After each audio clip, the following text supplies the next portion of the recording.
L'idée de prédateur redoutable va toujours de pair avec une grande taille, une apparence intimidante, et souvent, le fait qu'une confrontation avec eux puisse être fatale pour les personnes. Mais une grande vérité est que ce n'est pas une règle absolue, car de nombreux prédateurs ne dépassent pas la taille d'une paume. Par conséquent, comme on ne les craint pas, on ne les considère pas comme des chasseurs féroces, intimidants ou pouvant causer beaucoup de dégâts. Peut-être que ce spécimen ne blesse pas directement l'être humain, mais pour d'autres espèces d'une taille similaire, c'est un prédateur rapide et dangereux. Je répète, même si son apparence ne dénote pas un danger, l'escargot-loup est l'une des espèces les plus dangereuses qui puissent exister. C'est une espèce que l'on trouve naturellement dans le sud des États-Unis, surtout limitée à l'État de Floride, généralement dans les forêts luxuriantes. Il est voisin de nombreuses personnes vivant dans leur jardin, évitant les déserts ou les zones très chaudes à cause des températures élevées et du manque d'eau. Mais sa distribution a augmenté à cause de l'être humain qui les a emmenés vers d'autres îles, surtout dans les océans Pacifique, Indien et des Caraïbes. De plus, ce mollusque terrestre a été signalé dans les pays comme l'Inde, Taïwan et le Japon. C'est un gastéropode, les escargots et les limaces étant les seuls mollusques terrestres de la planète à pouvoir respirer l'air et obtenir de l'oxygène par ce moyen. Il appartient à la famille des Spiraxidae en raison de sa coquille singulière en forme de spirale et parce qu'il est carnivore. Ce sont des escargots avec un corps de 7 à 10 cm de long, tandis que leur coquille a une hauteur de 7 cm et un diamètre de 2.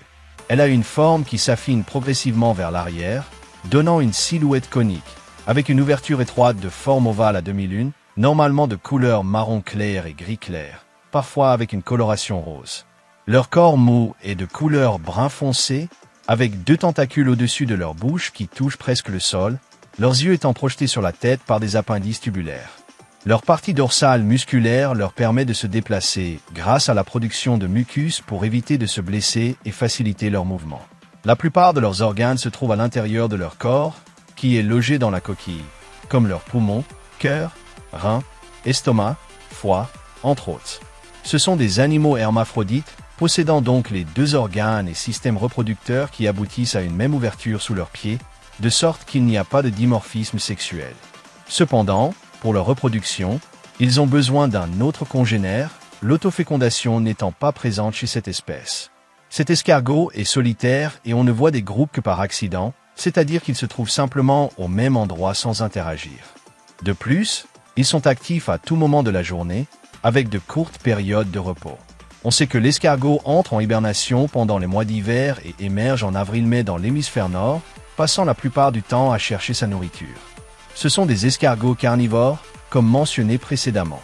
Ils consomment d'autres mollusques terrestres, c'est-à-dire des escargots et des limaces qu'ils localisent grâce à la trace de bave laissée lors de leur déplacement, par leur odorat et leurs tentacules inférieurs. Mais normalement, ils sont beaucoup plus rapides, à 8 mm par seconde, que leur proie, ce qui leur donne une probabilité de succès bien plus grande. Ils utilisent différentes stratégies selon la taille de leur proie, la plupart préférant des proies plus petites qu'ils peuvent avaler d'une seule bouchée, car leur bouche possède une structure semblable à un bec et une langue dentée appelée radula.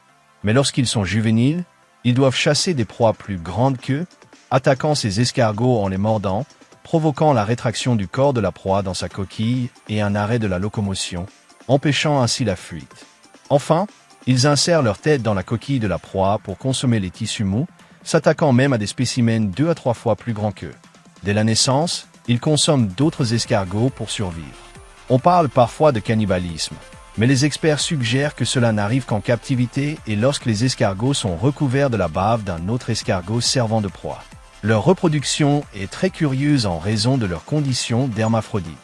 Les 2 individus s'approchent pour effectuer une série de mouvements comme forme de parade nuptiale, avant d'avoir un contact plus intime et de procéder à l'introduction de leurs organes génitaux masculins dans les organes féminins. Ce processus peut être unilatéral ou réciproque et peut durer jusqu'à 4 heures. Ce sont des ovipares. Après la fécondation, les œufs passent par une période de croissance à l'intérieur avant d'être enterrés séparément dans un petit trou fait dans la terre végétale, dans un endroit frais. Ils pondent de 25 à 30 œufs, avec une période d'incubation de 30 à 40 jours, selon le climat et l'humidité.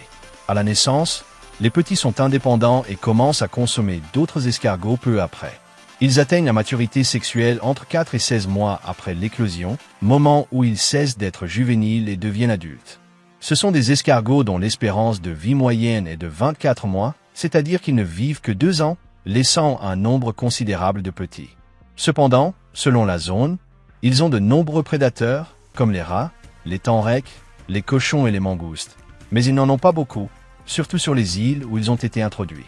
En captivité, la plupart des activités se concentrent sur leur étude en laboratoire et sur la recherche de moyens pour les éradiquer. Il n'est pas en danger d'extinction et pourrait donc être classé comme préoccupation mineure. Cela est dû au fait que c'est une espèce invasive très importante pour la planète, car de nombreuses autres espèces se sont éteintes à cause de cet escargot. Cela s'est produit car ils ont été libérés pour lutter contre l'escargot terrestre africain, qui devenait également une nuisance, détruisant les récoltes et transmettant certaines maladies. Mais au lieu de chasser ces derniers en raison de leur taille titanesque, de nombreux escargots se sont concentrés sur la consommation d'autres espèces endémiques des îles, anéantissant leur population. Ils sont responsables de l'extinction de 8 espèces à Hawaï. Peut-être vous demandez-vous ce que cela a d'important? Eh bien, de nombreux escargots servent de pollinisateurs pour les plantes, mangent leurs feuilles mortes, contrôlent la croissance excessive de la végétation et sont une source importante de nourriture pour de nombreuses autres espèces, créant un équilibre que cette espèce a significativement déséquilibré.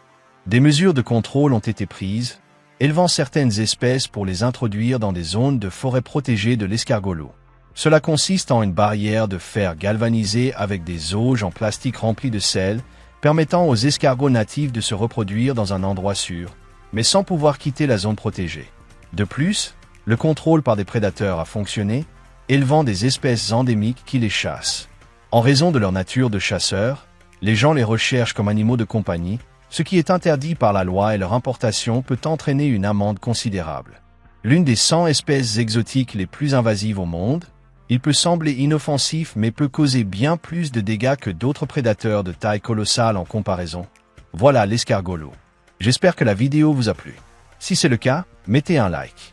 Si vous connaissez quelqu'un à qui cela pourrait plaire, partagez-la sur vos réseaux sociaux et n'oubliez pas de vous abonner si vous aimez les animaux.